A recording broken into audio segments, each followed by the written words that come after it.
በመጨረሻም የመከላከያው ቁንጮ ከኃላፊነታቸው ሊታገዱ መሆኑን ተረጋግጠዋል። ላለፉት 9 ዓመታት ምንም አይነት ድል አለማምጣታቸው ለመነሳታቸው ምክንያት ነው ተብለዋል። በዝርዝር ይታያል። መከላከያ ፋኖ በደረሰበት ኪሳራ ተስፋ እየቆረጠ ነው ቢልም ፋኖ አሁንም ከመከላከያ ጋር በሚያደርገው ውጊያ ከፍተኛ ኪሳራ እያደረሰ መሆኑንና የተለያዩ አካባቢዎች እየተቆጣጠረ እንደሚገኝ አስታውቀዋል። በህወሓት ፖለቲካዊና ወታደራዊ አመራሮችም ከፍተኛ አለመግባባት እንደተፈጠረ ተገልጸዋል። ይህ ቀጣዩ ጦርነት በእነሱ አለመግባባት ሊበላሽ እንደሚችል እየገለጹ ይገኛሉ። በሌላ በኩል ከህወሓት ወታደራዊ ኮማንድና አርሚዎች አዲስና ከባድ ማስጠንቀቂያ ተሰጥቷል። ይህ ማስጠንቀቂያ ጥሶ የተገኘ የሰራዊቱ አባልም እስከ ሞት የሚደርስ ቅጣት ይጠብቀዋል ተብለዋል። ካርቱም የዶክተር ወርቅነህን ጉዞ ምቾት እንዳልተሰማት ተገለጸ። የምስራቅ አፍሪካ ጦርነት ወደ ከፋ ደረጃ መድረሱን ተከትሎ የኢጋድ ዋና ጸሐፊው ዶክተር ወርቅነህ ገበየሁ ወደ ካርቱም መጓዛቸው ካርቱም የኢትዮጵያ የፍርሃት ጉዞ ብለዋለች። ሰላም ጤና ስጥልን የኔን ወዳጆች፣ እነዚህንና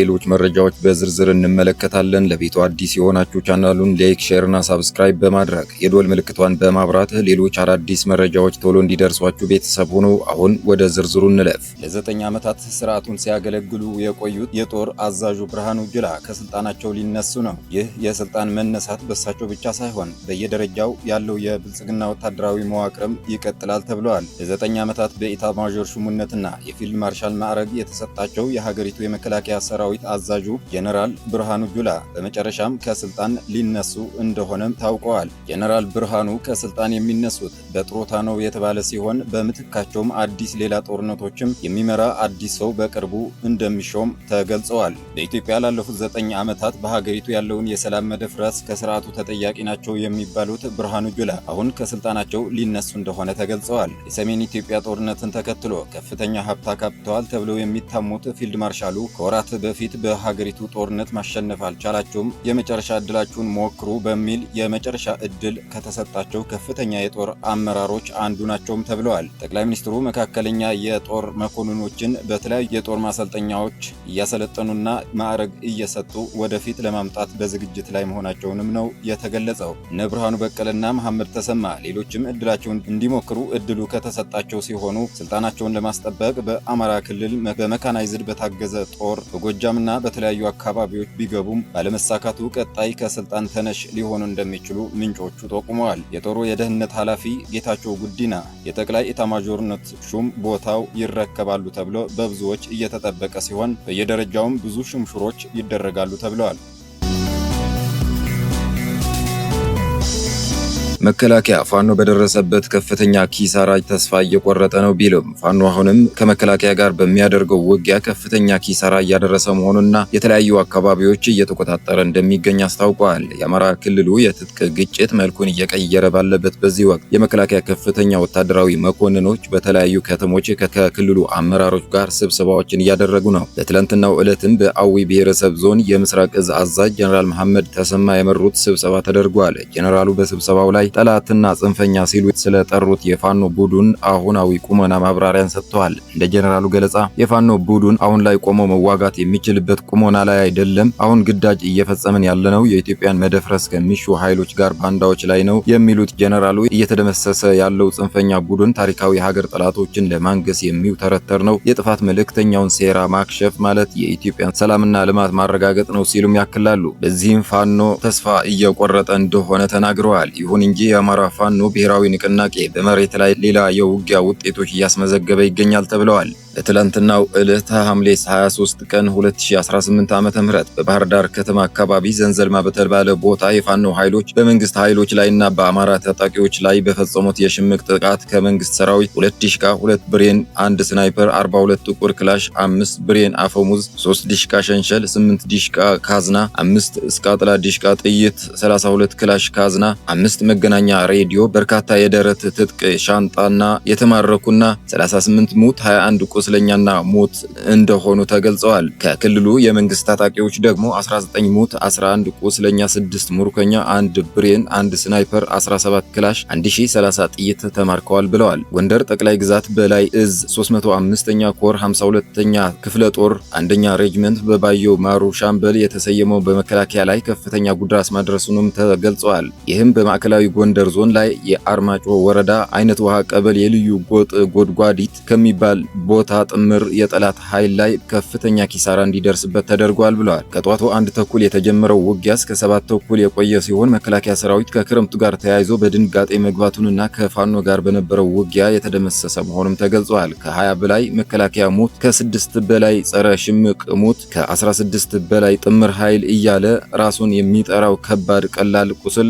ደርሶበታል ብለዋል። አንድ 40 ጎራሽ ክላሽንኮቭ፣ 4 የነፍስ ወከፍ ክላሽና ልዩ ልዩ ተተኳሽ ተማርኳልም ተብለዋል። በአጠቃላይ በአርበኛ ማሩ ኪዴ የሚመራው በባየው ማሩ የሻምበል ጠላት ላይ ከፍተኛ ኪሳራ ስለደረሰበት ወደ ትክል ድንጋይ የሸሸ ሲሆን ፋኖም ይህንን የጎንደር ሁመራ የሚገኘውን አስፋልት መንገድ ተቆጣጥሮ በመጠባበቅ ላይ ይገኛል ተብሏል። ወታደራዊ ኮማንድና አርሚዎች አዲስና ከባድ ማስጠንቀቂያ ተሰጠ። ይህ ማስጠንቀቂያ ጥሶ የተገኘ የሰራዊቱ አባልም እስከ ሞት የሚደርስ ቅጣት ይጠብቀዋል ተብሏል። ከሐምሌ 22 ቀን 2018 ዓ.ም ጀምሮ የሰራዊት እንቅስቃሴ ቪዲዮና ሌላ ማንኛውም ፎቶ መዘርጋት ፈጽሞ የተከለከለ መሆኑን ህወሓት አስታውቋል። ማንኛውም የሰራዊቱ ሚስጢር ሚዲያ ላይ መዘርጋት ወይም ለማይመለከተው ማድረስ ፈጽሞ ክልክል መሆኑን ይህንኑ ሲያደርግ የተገኘም በወንጀል እንደሚጠየቅ አስጠንቅቋል። ይህ አድርጎ ወይም ሲያደርግ የተገኘ ማለትም በዩቲዩብ፣ ቲክቶክ እና ሌሎች ሚዲያዎች ላይ ያሰራጨው ወይም ሲሰራ የተያዘ ከባድ ወንጀል የሰራዊት ማጋለጥ እንደሚጠብቀውና ከባድ ቅጣት እንደሚጠብቀው ተገልጿል። በሌላ በኩል በህወሓት ፖለቲካውና ወታደራዊ አመራሮች ከፍተኛ አለመግባባት ተፈጥረዋል። ይህ ቀጣዩ ጦርነት በእነሱ አለመግባባት ሊበላሽ እንደሚችልም እየተገለጸ ይገኛል። በፈትለ ወርቅ መንጆሪኖና ወታደራዊ አዛዡ ጸጋይ ማርክስ ከባድ ጸብ መፈጠሩን ምንጮች ገልጸዋል። ይህ እነ ደብረጽዮን ቡድን ሐምሌ መጨረሻ ውጊያ እንዲጀመር መመሪያ የሰጠ ሲሆን ጸጋይ ማርክስ ግን አቅም የለንም፣ አዲስ ጦርነት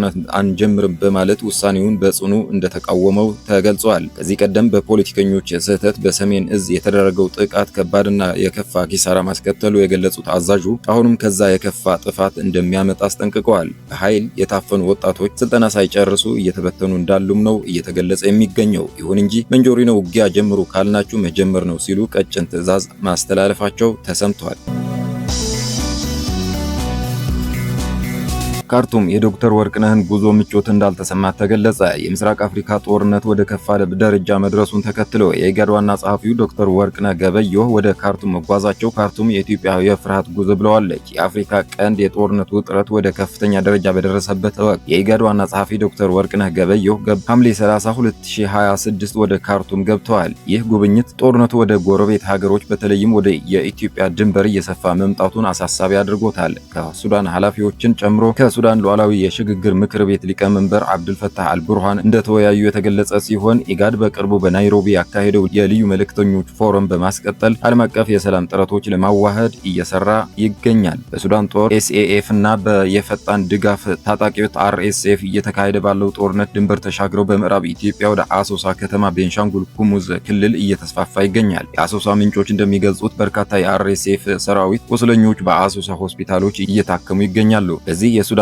መንግስት የደጋሎ ታጣቂዎች ወታደራዊ ድጋፍና ድሮኖች እያገዘች እንደሆነ በይፋ ከሰዋል። በተጨማሪም የኢትዮጵያ የውስጥ ወታደራዊና ፖለቲካዊ አለመረጋጋት ጫናው ከሱዳን ጋር ካለው ውጥረት ተዳምሮ ቀጣናው ወደ ከፋ ጦርነት እንዳያስገባው ትልቅ ስጋት ፈጥረዋል። የትልቅ ቀጣናዊ ስጋት የኢጋዱ ዋና ጸሐፊ ዶክተር ወርቅነህ ገበየሁ ከሱዳኑ ሉዓላዊነት ምክር ቤት ሊቀመንበሩ ሊመክሩበት እንደተገናኙ ተገልጿል። የኢትዮጵያ መንግስት በሱዳን ያደረሰው ጥቃት ለዓለም አቀፉ ማህበረሰብ በማስረጃ ያቀረቡት የጦር አዛዥ አልቡርሃን በሱዳን የድሮን ጥቃቱ እንዳልቀረና ይህም ሳይበቃ ወታደራዊ የካምፕ በማቋቋም በሁርሶ የሂመቲ ጦር ለማሰልጠን ጦሩን እየተቀበለ ይገኛል ብለዋል። በሌላ በኩል ከብልጽግና ወገን የነበረችው ደቡብ ሱዳን ፍቺውን ለመጀመሯ ተገልጸዋል። የጻፊው ዓላማ በካርቱም ያለውን ንዑስ ቀጠናዊ ተልዕኮ ለማስመረቅ በሚል ሲሆን በነ አልቡርሃን ያመጣን ሰርተ ተመለስ፣ ሌላ መልእክት ለመቀበል ፈቃደኞች አይደለንም ብለውታል። በሌላ ዜና ከኢትዮጵያ ጋር ተሰልፋ የነበረችው የደቡብ ሱዳን ለመፋታት ዝግጅት ላይ እንደሆነችና ሰሞኑን ከሱዳን ጋር ችግራቸውን ለመፍታት ከመጋረጃ ጀርባ መገናኘት መጀመራቸው ተገልጿል።